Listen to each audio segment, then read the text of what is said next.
pronostic ces derniers jours. Est-ce que vous avez changé depuis une semaine? Est-ce que les choses sont sorties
des cardinaux électeurs, c'est cela?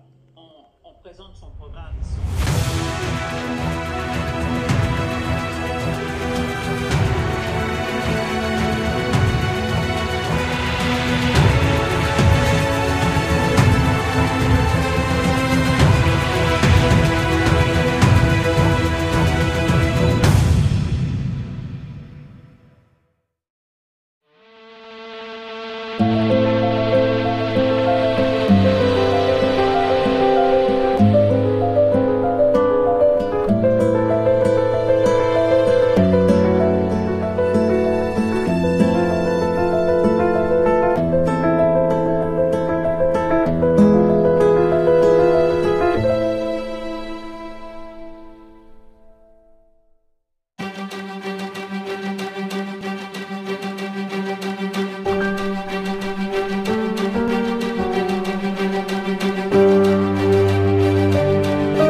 Entre Paris, Rome et le Vatican. On va retourner un court instant au Vatican puisque je vous rappelle qu'il y a un peu moins d'une heure, 45 minutes, une fumée blanche s'est échappée du toit de la cheminée spécialement installée sur le toit de la chapelle Sixtine.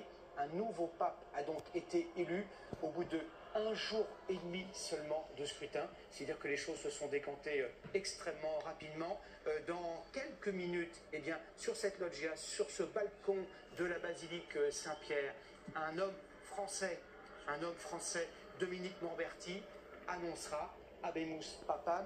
Nous avons un pape, les catholiques du monde entier, 1,4 milliard de catholiques du monde entier ont un nouveau pape. Ce pape va donc arriver sur le balcon et en 2013, on se souvient qu'on avait eu du mal à comprendre quel était le nom de son pape. Il était le premier de l'histoire à vouloir se faire appeler François.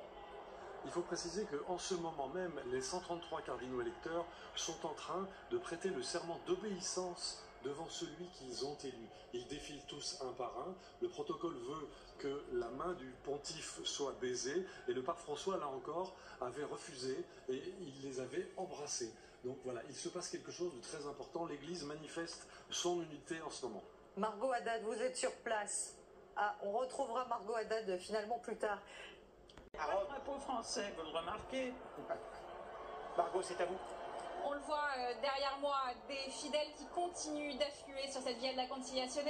On dit que quand ils arrivent juste derrière mon dos, c'est que ça représente 300 000 personnes, 300 000 fidèles qui seraient déjà autour de cette place Saint-Pierre, qui attendent avec impatience l'arrivée